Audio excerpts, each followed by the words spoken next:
இப்பொழுது நாம் வசனத்துக்கு வருவோம். வசனம் என்ன சொல்லுகிறது? இந்த வசனத்தில் நாம் வாசித்ததான காரியம், பிள்ளைகளின் அப்பத்தை எடுத்து நாய்களுக்கு நாம் போடக்கூடாது.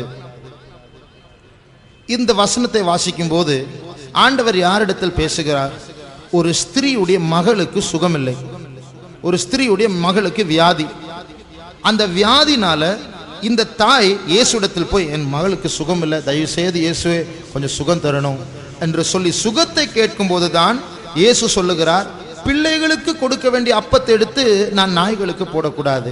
அப்படி என்றால் இந்த சுகம் என்கிறதான ஒரு ஆசீர்வாதம், இயேசுவால் வருகிற சுகம் என்னும் ஆசீர்வாதத்தை ஆண்டவர் பிள்ளைகளின் அப்பம் என்று அழைக்கிறார். இது சண்டே ஸ்கூல் சிலபஸ்லையும் படிக்கிற காரியம்தான். ஆனால் இது பிள்ளைகளின் அப்பம் என்று சொல்லும்போது அது இஸ்ரவேல் ஜனங்களை கர்த்தர் பிள்ளைகள் என்று அழைக்கிறார். அவர்களுக்காக தான் முதலாவது நான் இந்த ஆசீர்வாதத்தை தருகிறேன் என்று சொல்லுகிறார். ஆகையால் இந்த தெய்வீக சுகம் என்று சொல்லும்போது அது பிள்ளைகளுக்குரிய ஒரு அப்பம், அது எல்லாருக்கும் உரியதல்ல. இதற்காக தான் நம்முடைய வேத பாடத்தினுடைய முதலாவது வாரம் நாம் படிக்கும்போது நாம் அறிந்த காரியம் என்னவென்றால், இஸ்ரவேல் ஜனங்களுடைய தலைவனாக இருந்த மோசே அந்த நாட்களில் விஞ்ஞானத்தில் முன்னேறியதான எகிப்தில் இவர் தலைவனாக இருந்தார். மிகவும் எல்லா எகிப்தியரை விட, எல்லா இஸ்ரவேல் ஜனங்களை விட, அந்த காலத்தில் இருந்த ஜனங்களை விட இவர் தான் அதிகமாக படித்தவராக இருந்தார். 40 ஆண்டு காலமாக படித்து படித்து படித்து மருத்துவம் என்னதென்று நன்றாய் படித்தவராக தான் அவர் அரண்மனை விட்டு புறப்பட்டு இஸ்ரவேல் ஜனங்களின் தலைவனாக மாறினார். அந்த நேரத்தில் அவர் பிரமாணத்தை சொல்லும் போது அவருடைய மருத்துவத்தினுடைய ஒரு கருத்து கூட அங்க சொல்லவே இல்லை, ஒரு வார்த்தை கூட. நான் எகிப்தில் படிக்கும்போது இந்த புஸ்தகத்தில் இப்படி நான் வாசித்தேன், இதையும் பிரமாணமாக வைத்துக் கொள்ளுங்கள் என்ற ஒரு வார்த்தை கூட அங்க வரல. மாறாக கர்த்தர் சொல்லுகிறார், அந்த படித்த மருத்துவத்தை படித்த மோசே தலைவனாக்கி இஸ்ரவேல் ஜனங்களை எகிப்திலிருந்து வெளியே கொண்டு வந்து மாரா என்னும் இடத்தில் கொண்டு வந்து அவரை ரெபிதீம் என்கிறதான இடத்தில் கொண்டு வந்து அவர்களிடத்தில் ஒரு வாக்குத்தத்தத்தை கொடுக்கிறார். நான் எலீம் என்கிறதான இடத்துக்கு கொண்டு வந்து அவர்கள் ஒரு வாக்குத்தத்தத்தை கொடுக்கிறார். நானே உன் பரிகாரியாகிய கர்த்தர், நானும் உன் பரிகாரியாகிய கர்த்தர் என்று சொல்லாமல், நான் உன் பரிகாரியாகிய கர்த்தர் என்று சொல்லாமல், நானே என்று சொன்னால் என்ன? நான் மாத்திரம்தான், உனக்கு வேற பரிகாரம் கிடையாது, வேற பரிகாரி கிடையாது. இதுதான் ஆண்டவர் கொடுத்த வாக்குத்தத்தம். அப்போ நானே உன் பரிகாரிய கர்த்தர் என்று சொல்லும்போது இந்த மருத்துவத்தை ஆண்டவர் மோசே எடுத்து மருத்துவத்தை படிக்க வச்சு, அந்த மருத்துவத்தை ஒண்ணுமே பேசாத, அதை வாயை திறக்க கூடாது, நானே உன் பரிகாரியாகிய கர்த்தர் என்று சொல்லும்போது ஆண்டவர் எவ்வளவாக அதை வேண்டாம் என்று சொல்லுகிறார் என்று நாம் அறிய வேண்டும். ஒரு மனுஷன், படிக்காத ஒரு மனுஷனிடத்தில் ஆண்டவர் சொல்லி, இவங்கெல்லாம் யாரும் மருந்து எடுக்கக்கூடாது, என்னை மாத்திரம்தான் சார்ந்து இருக்க வேண்டும் என்று சொல்வது ஒரு காரியம். ஆனால் மருத்துவத்தை படிச்ச ஒரு டாக்டருக்கு ஒப்பான ஒரு மோசையை ஆண்டவர் தேர்ந்தெடுத்து அவனை தலைவனாக்கி அவன் மூலமா பேசி நானே உன் பரிகாரி ஆகிய கர்த்தர் என்று ஆண்டவர் சொன்னால் அது யோசிக்க வேண்டிய ஒரு காரியம் பிரியமானவர்களே. ஆகையால் இந்த காரியங்களை மறந்தில் வைத்து ஏன் ஆண்டவர் இஸ்ரவேல் ஜனங்களை பிரித்தெடுத்து இந்த டாக்டராகிய மோசே, மருத்துவத்தை படித்த மோசை கொண்டு நானே உன் பரிகாரிய கர்த்தர் என்று சொல்லுகிறார்? காரணம் என்னவென்றால், இந்த இஸ்ரவேல் ஜனங்களுக்கு ஆண்டவர் பிள்ளைகளின் அப்பமாக சுகத்தை அங்கேதான் கொடுக்க ஆரம்பித்தார். நானே உன் பரிகாரிய கர்த்தர், அது பிள்ளைகளுக்குரிய அப்பம். இந்த நாட்களும் மறுபடியும் சொல்லுகிறேன், மருந்து எடுப்பது பாவம் அல்ல. மருந்து எடுக்கிறவர்கள் நரகத்துக்கு போவார்கள் என்று யாரும் சொல்லக்கூடாது. அதே நேரத்தில் இயேசுவின் வருகைக்கு அது ஒரு தடையாக மாறும். அது நம் மனவாட்டியாக மாறுவதற்காக ஒரு தடையாக மாறும். அதை எடுக்கிறவர்கள் கைவிடப்படுவார்கள். இதற்கான அத்தாட்சி கர்த்தருடைய சித்தமால் அடுத்த வாரமோ அதுக்கு அடுத்த வாரமோ நாம் படிக்கலாம். மறுபடியும் இந்த வசனத்துக்கு வரும்போது, எப்படி நமக்கு தேவன் மருந்தாக இருக்கிறார், எப்படி நமக்கு மருந்து என்ன, நமக்கு வியாதி வரும்போது நம்முடைய மருந்து என்ன, நம்முடைய டேப்லெட் என்ன, நம்முடைய டானிக் என்ன, நம்முடைய மாத்திரை என்ன? நீதிமொழிகள் 4ஆம் அதிகாரம் 22ஆம் வசனம் வாசிங்க. நீதிமொழிகள் 4ஆம் அதிகாரம் 22ஆம் வசனம். அவைகளை கண்டுபிடிக்கிறவர்களுக்கு அவைகள் ஜீவனும் அவர்கள் உடலுக்கெல்லாம் ஆரோக்கியமுமாம்.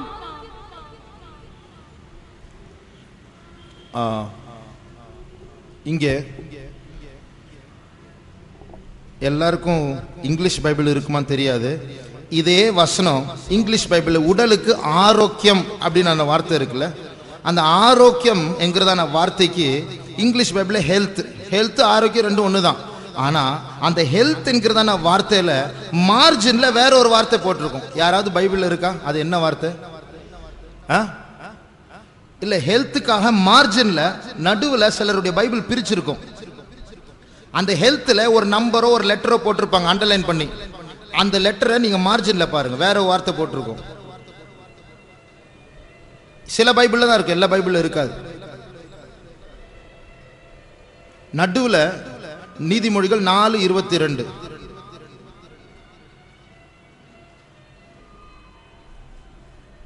இருக்கா? ஹெல்த் 4:22 ஹெல்த் என்கிறதான வார்த்தைக்கு அது எதிரில் ஏதாவது லெட்டர் போட்டிருப்பாங்க. அந்த லெட்டர் மார்ஜினில் தேடினா இருக்கா?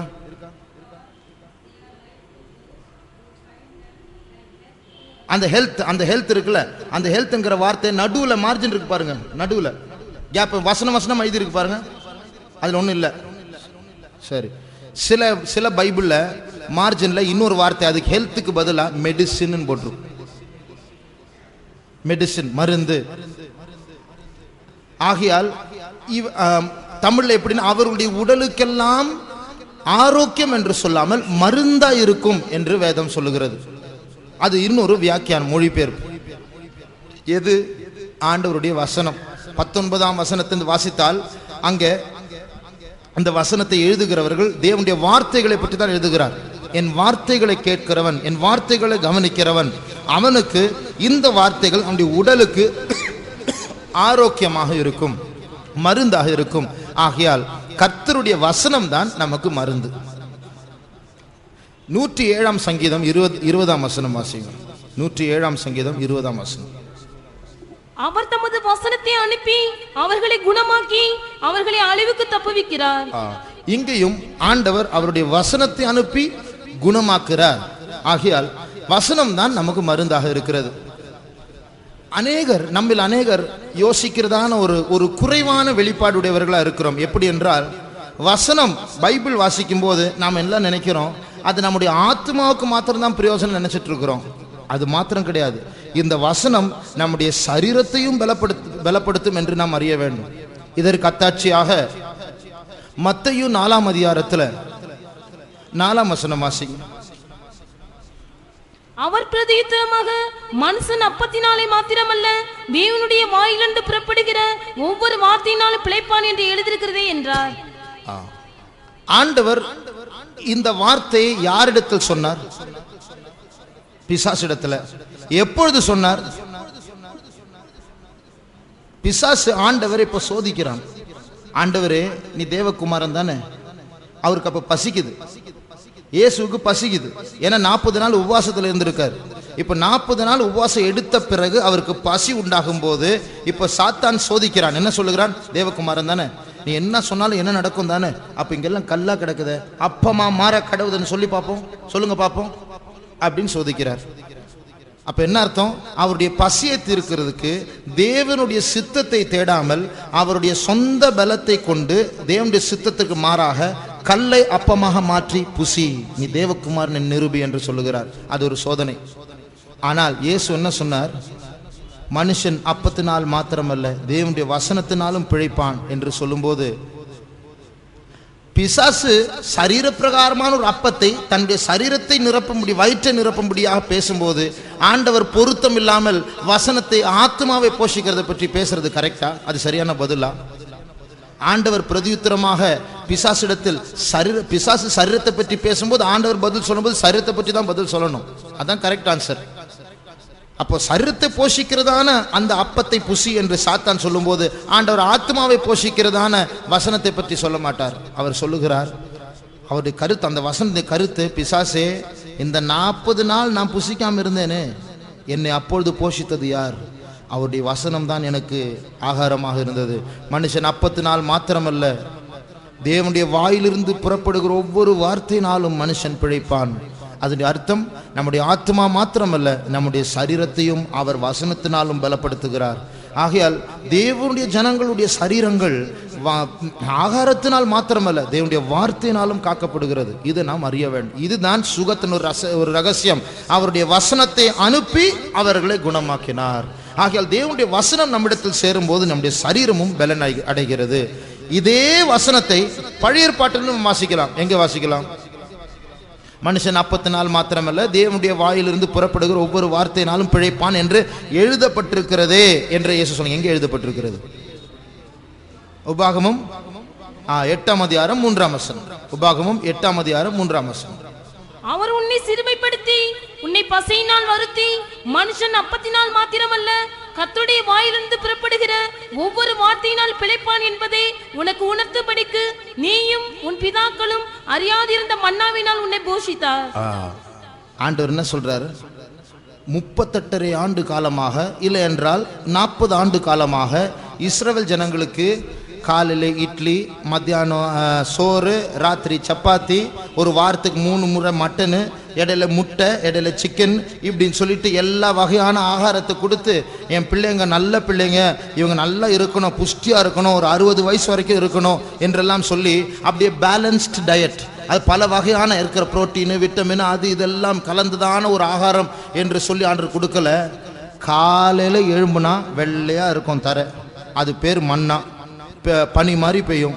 அதை எடுத்துட்டு அவங்க பாத்திரத்தில் வைக்கணும். நாள் ஃபுல்லாக அதுதான் சாப்பிடணும். பசி எடுத்தா மன்னா, மத்தியானம் மதிய உணவு மன்னா, சாயங்காலம் டிஃபன் ஸ்நாக்ஸு மன்னா, ராத்திரியில் தூங்குறதுக்கு முன்னாடி மன்னா, காலையில் எழுமுனா மன்னா. அவங்களுக்கே சலுப்பு வந்துச்சு. எகிப்தில் பார்த்தீங்கன்னா வெள்ளரிக்காய், கொமட்டிக்காய், பூண்டு, மீன் இதெல்லாம் நாங்கள் பார்த்தோம். இங்கே பார்த்தா எப்போ பார்த்தாலும் மன்னா மன்னா மன்னா. சொல்கிறது நியாயம் தானே? யோசிச்சு பாருங்க. ஆனால் ஆண்டவர் சொல்றார், உன்னை நான் பசியினால் வருத்தி, நான் வேண்டுமென்றே நான் உன்னை அப்படி நடத்தினேன். வேற எந்த ஆகாரமும் கொடுக்கல. உங்களுக்கு காலையிலிருந்து சாயங்காலம் வரைக்கும் 38 ஆண்டு காலமாக ஒரே வகையான ஆகாரத்தை கொடுத்தேன். எந்த டாக்டர் ஒத்துக்கொள்வாங்களா? ஒரே ஆகாரத்தை சாப்பிட்ட என்ன நடக்கும்? எந்த டாக்டர் கிட்ட கேளுங்க, வியாதி தான் வரும். ஆனா இந்த பரம டாக்டர் வேண்டுமென்றே இது பொய் என்று நிரூபிக்கும்படியாக 38 ஆண்டு காலமாக வேற எந்த ஆகாரத்தினால் இஸ்ரவேல் ஜனங்களை போஷிக்காமல் மன்னாவினால் மாத்திரம் அவர்களை போஷித்து சொல்லுகிறார். மனுஷன் அப்பத்தினால் மாத்திரமல்ல, தேவனுடைய வார்த்தையினால் பிழைப்பான் என்று நிரூபிக்கும்படியாகவே உன்னுடைய சரீர பிரகாரமான ஆகாரத்தை குறைத்து அந்த 40 ஆண்டு காலமாக மோசேயின் மூலமாக உன்னிடத்தில் பேசி பேசி பேசி என் வார்த்தையினால் தான் நீ பிழைப்பாய் என்று சொல்லி உன் ஆகாரத்தை குறைத்தும் ஒரு வியாதியும் உன்னை தாக்காதபடிக்கு நான் தான் என்னுடைய வசனத்தினால் உன்னை காத்தேன். அல்லேலூயா. ஆகையால் கர்த்தர் இதை நிரூபிக்கும்படியாக தான் ஆண்டவர் அவர்களை மன்னாவினால் போஷித்தால். மறுபடியும் அந்த வசனத்தை வாசியுங்கள். அவர் உன்னை சிறுமைப்படுத்தி உன்னை பசியினால் வருத்தி மனுஷன் அப்பத்தினால் மாத்திரமல்ல கர்த்தருடைய வாயிலிருந்து புறப்படுகிற ஒவ்வொரு வார்த்தையினாலும் பிழைப்பான் என்பதை உனக்கு உணர்த்தும்படிக்கு நீயும் உன் பிதாக்களும் அறியாதிருந்த மன்னாவினால் உன்னை போஷித்தார். அப்போ ஆண்டவர் உன்னை மன்னாவினால் போஷித்தார். அதனால இது நாமும் அறிய வேண்டும். ஆண்டவர் அவருடைய வசனத்தினால் நம்முடைய சரீரங்களையும் போஷிக்கிறார். இது நாம் அறிய வேண்டிய ஒரு ரகசியம். ஆனால் இதுல நாம் கவனிக்க வேண்டிய ஒரு காரியம், நாம் வைத்திருக்கிற பைபிள் இந்த வார்த்தைக்கும் ஆண்டவர் பேசினதான அந்த உபாகமம் 8:3 மத்தேயு 4:4 ஆண்டவர் என் வாயிலிருந்து புறப்படுகிற வார்த்தை என்று சொன்னாரே, அந்த வார்த்தைக்கும் இந்த பைபிள் இருக்கிற வார்த்தைக்கும் சின்ன ஒரு வித்தியாசம் உண்டு. இந்த பைபிளும் வேத வசனம் தான், தேவனுடைய வசனம் தான். ஆனால் மூல பதத்துல இது ரெண்டுக்கும் வித்தியாசம் இருக்கு. இந்த வசனம் தேவனுடைய வசனம் பைபிள் என்று சொன்னால் இதற்கு பேர் லோகாஸ், LOGOS, லோகாஸ் அப்படின்னு சொன்னா எழுதப்பட்ட வசனம். இதுதான் பைபிள், லோகாஸ். ஒவ்வொரு வார்த்தைக்கு பொது பேர் லோகாஸ். ஆனால் ஆண்டவருடைய வாயிலிருந்து இதெல்லாம் ஆண்டவருடைய வாயிலிருந்து புறப்பட்ட வார்த்தைகள். எப்போ? சீனாய் மலையில் புறப்பட்ட வார்த்தைகள், ஏசாயாவினுடைய வாயிலிருந்து புறப்பட்ட வார்த்தைகள், தாவீது ராஜாவுடைய வாயிலிருந்து புறப்பட்ட வார்த்தைகள். ஆனால் ஆண்டவர் இந்த வார்த்தையினால் மனுஷன் பிழைப்பான் என்று சொல்லாமல் என்னுடைய வாயிலிருந்து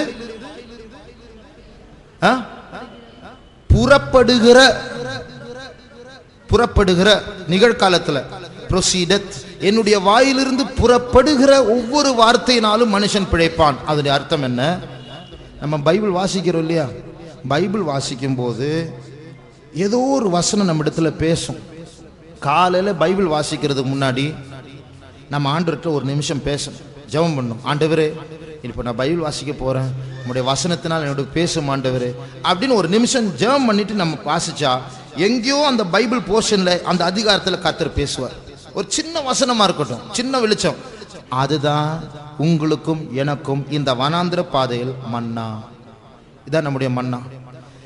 ஞானஸ்நானம் ஸ்டடி கேட்டவங்களுக்கு தெரியும், ஞானஸ்நானம் எடுத்த பின் செங்கடலை கடந்த பின் என்னது? வனாந்திரம்.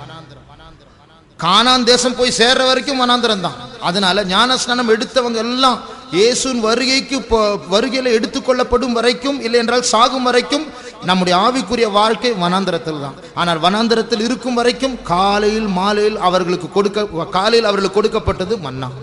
இது போல நம்முடைய ஆவிக்குரிய ஜீவத்தில் காலையில் நம்முடைய மன்னாவை நாம் எடுத்துக்கொள்ள வேண்டும். இதுதான் நாம் வாசிக்கும் போது ஆண்டவர் நம்மிடத்தில் ஒரு சின்ன வசனத்தை வச்சு பேசுவார். அந்த வேத பகுதியில் அந்த புறப்பட்ட வார்த்தைகளிலிருந்து ஒரு வார்த்தை புறப்படும். அதுதான் தேவனுடைய வசனத்திலிருந்து புறப்படுகிற வார்த்தை.